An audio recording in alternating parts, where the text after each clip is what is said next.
La création du monde dans la mythologie nordique est un récit riche et complexe, relatant des origines qui impliquent des éléments primordiaux, des forces opposées, des dieux puissants et des créatures mythiques. Ces mythes sont transmis principalement par les Eddas, des manuscrits médiévaux composés en Islande, qui décrivent le cosmos nordique et la manière dont les dieux, les géants et les humains sont apparus dans un monde hostile et chaotique. Avant l'existence de quoi que ce soit, il n'y avait que le Ginnungagap, un abîme sans fin, un espace vaste et vide, où il n'y avait ni terre, ni ciel, ni étoiles. Ce vide se trouvait entre deux royaumes opposés, Niflheim au nord, le monde de la glace, du froid et des brumes, et Muspelheim au sud, un royaume de feu, de lave et de chaleur brûlante. Chacun de ces royaumes abritait une énergie fondamentale, Niflheim la glace et Muspelheim le feu. Ces deux mondes étaient séparés par le Ginnungagap, mais au fil du temps, la chaleur de Muspelheim et le froid glacial de Niflheim commencèrent à s'étendre et à se rencontrer à l'intérieur du vide. Là, où la chaleur et le froid se rejoignaient, les premiers éléments prirent forme.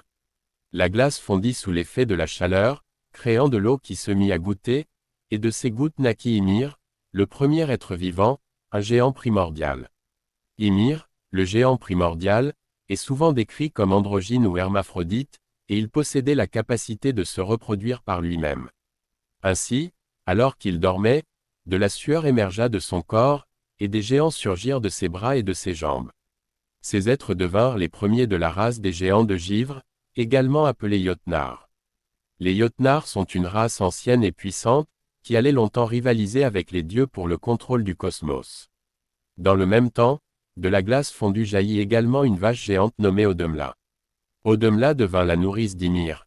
Elle produisait 4 rivières de lait, qui suffisaient à nourrir le géant primordial et ses descendants. Mais Audomla se nourrissait en léchant des blocs de glace salée. En les léchant, elle révéla peu à peu une nouvelle forme de vie, un être nommé Buri.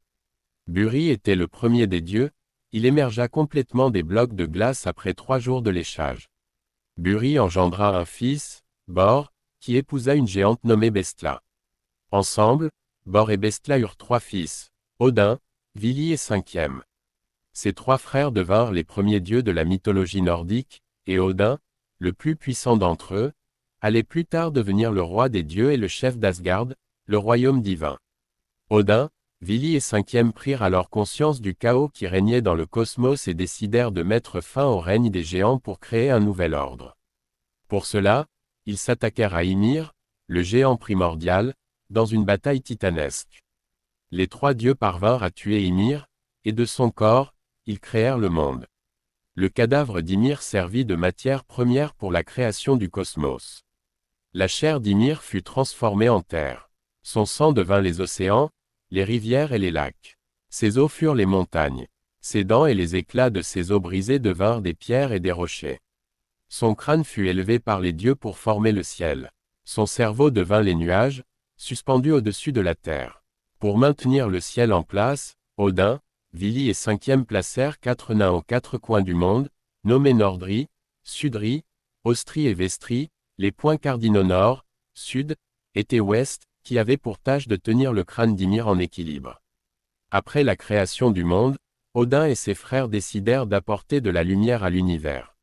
Ils capturèrent des étincelles provenant de Muspelheim et les placèrent dans le ciel pour créer les étoiles et les astres. Le soleil et la lune furent ensuite créés, mais ils avaient besoin d'être conduits dans le ciel. Pour ce faire, les dieux placèrent 2 êtres, Sol et Mani, respectivement responsables du soleil et de la lune. Sol et Mani sont poursuivis sans relâche par 2 loups gigantesques, Skutl et Hati, qui cherchent à les dévorer. Ces loups finiront par les attraper et détruire, selon la prophétie du Ragnarok, ce qui causera l'obscurité éternelle avant la fin du monde. Après avoir créé le monde, Odin et ses frères se promenèrent sur la terre et découvrirent 2 troncs d'arbres sans vie. Odin insuffla la vie dans ces troncs, Vili leur donna l'intelligence et la capacité de se mouvoir, tandis que Cinquième leur donna l'essence et la parole. De ces 2 arbres naquirent les premiers humains, Ask, le premier homme, et Ambla, la première femme. Ask et Ambla furent placés à Midgard, un royaume créé pour eux par les dieux, situé au centre du cosmos, entouré d'un vaste océan. Midgard fut conçu pour protéger les humains des créatures hostiles, notamment les géants, qui vivait dans le royaume voisin de Jotunheim. Les dieux construisirent un pont arc-en-ciel, Bifrost, qui relie Midgard à Asgard, le royaume céleste des dieux. Bifrost est gardé par Heimdall, le dieu vigilant, qui veille à empêcher les géants de traverser vers Midgard. Au centre de cet univers se dresse Yggdrasil, un immense frêne sacré qui relie les 9 mondes de la cosmologie nordique.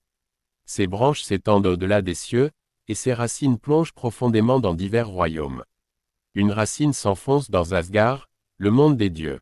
Une autre racine descend vers Jotunheim, le royaume des géants. Une troisième racine atteint Niflheim, le royaume des morts et de la glace. Yggdrasil est un arbre cosmique, représentant l'interconnexion et la continuité entre les différents mondes et la source de la vie elle-même.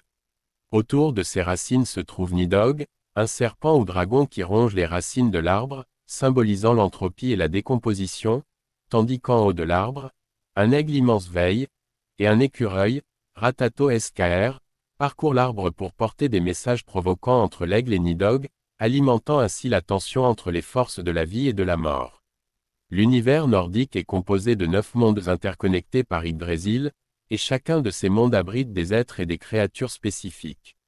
Asgard, le monde des As, les dieux principaux, comme Odin et Thor. Vanaheim, le monde des Vannes, une autre tribu de dieux, liée à la fertilité et à la nature. Midgard, le monde des humains. Jotunheim, le monde des géants de givre. Niflheim, le monde glacé des morts et des brumes.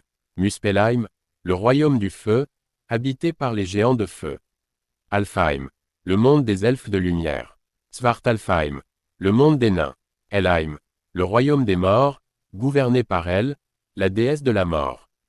La création du monde nordique met en lumière la dualité fondamentale entre l'ordre et le chaos, la chaleur et le froid, la vie et la mort. Les dieux eux-mêmes sont issus de cette tension primordiale et savent que leur propre existence est conditionnée par ces forces opposées.